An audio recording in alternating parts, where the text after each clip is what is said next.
Hey friends, welcome back to my channel. A long time no see. I'm so sorry that I've been gone so long with finals and just a bunch of stuff. I was totally I couldn't focus on this, and I am sorry. I am back.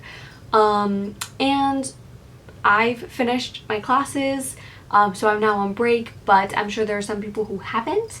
And either way, I just thought that, especially being an English major, I'm sure there are other English majors watching, and a lot of times our finals aren't tests, they're papers and essays and all sorts of, more that kind of stuff. So I thought I would share just a few of these quick tips to really help your essay, boost your essay, and things that I use to really just get that last nitpicky stuff, and things that I use to kind of pull it together while when I'm writing my essays.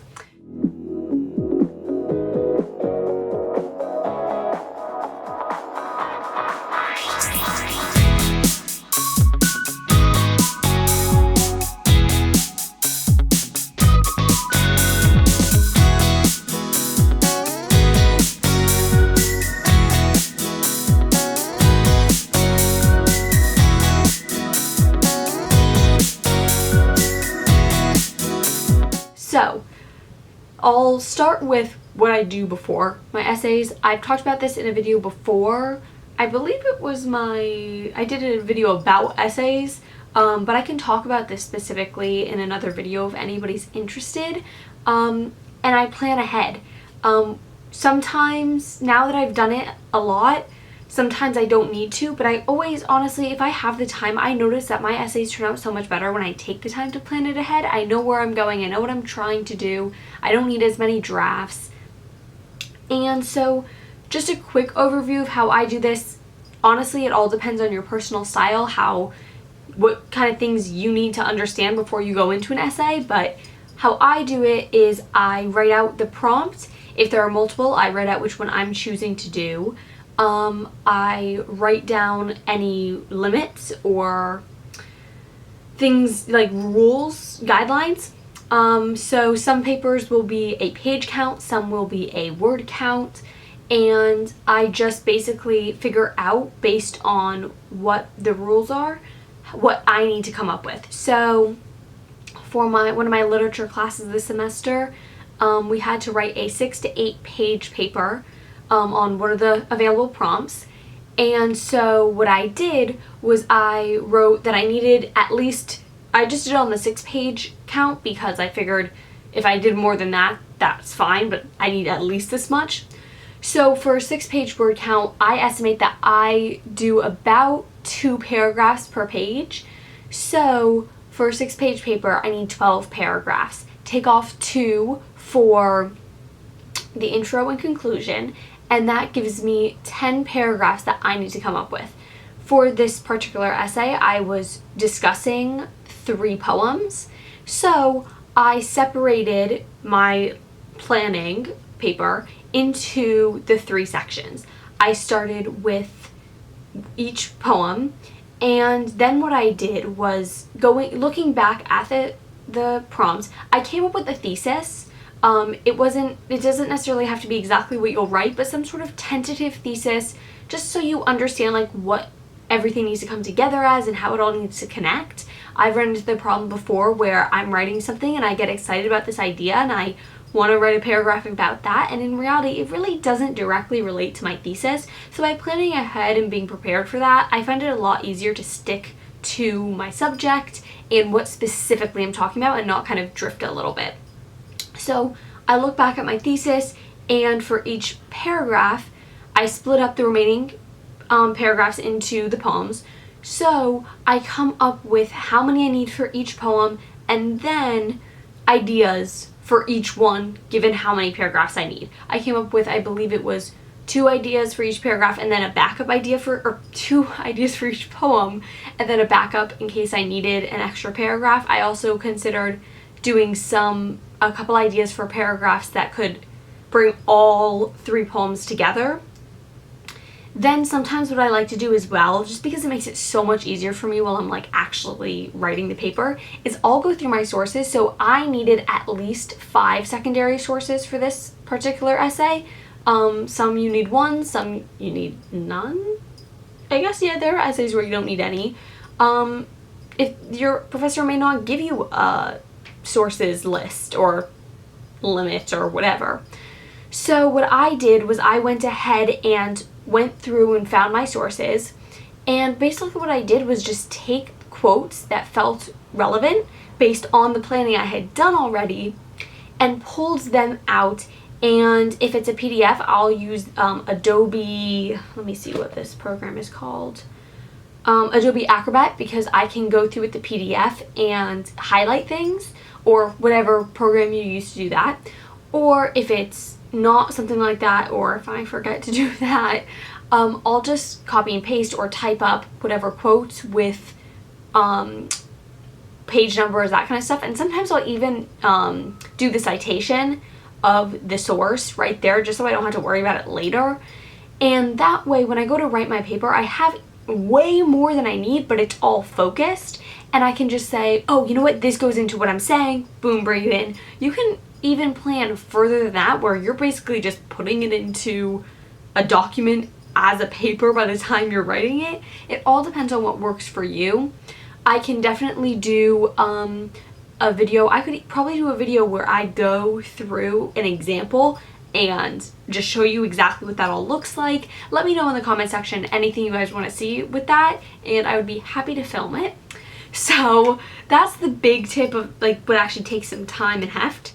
The rest are just quick things that you can do that really just help boost up your paper a little bit. So the first thing is contractions.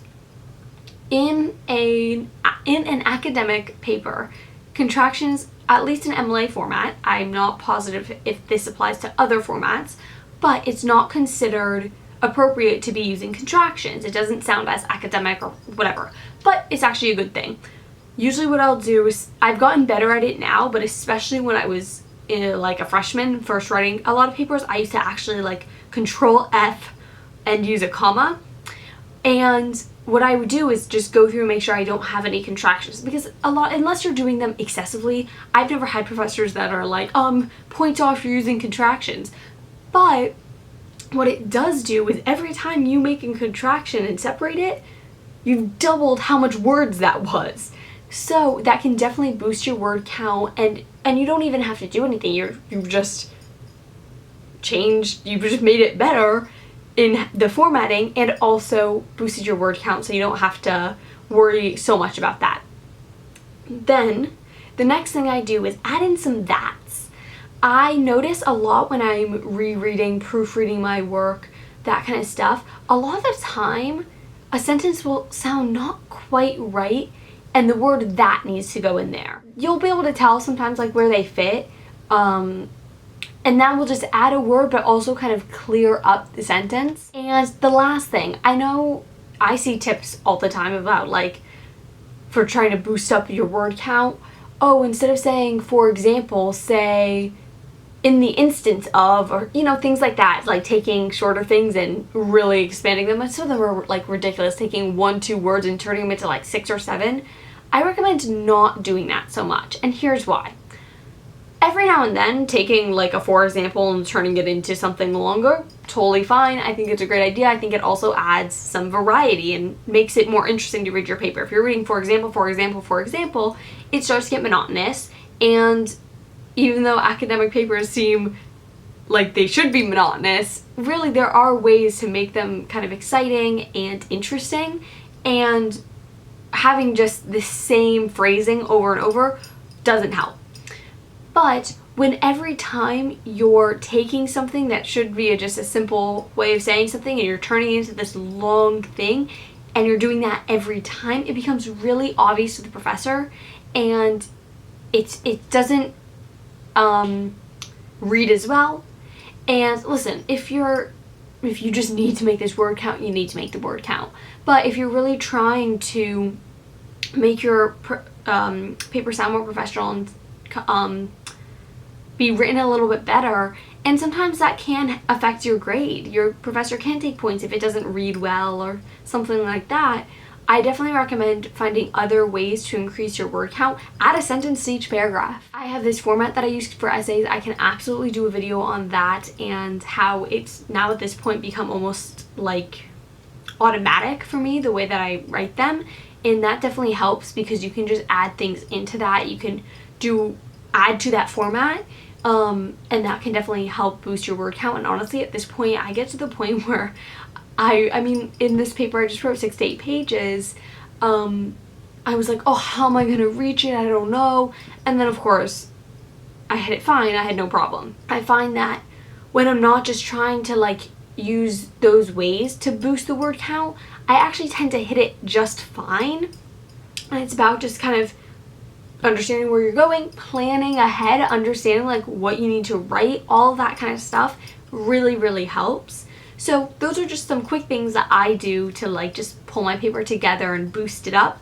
Let me know if there's anything else you want me to talk about. I was actually thinking maybe next week or something like that, I could talk about executive dysfunction, you know, what it means, how it can affect people, and how to work with it, especially when you're in class and you're trying to get all these deadlines and your brain just isn't letting you work. It can be so frustrating, and I've learned a little bit how to deal with it. So let me know if you guys would be interested in that. It's great to talk to you guys again. I will see you next week, I promise. Thank you so much for watching. I'll see you guys next week. Bye!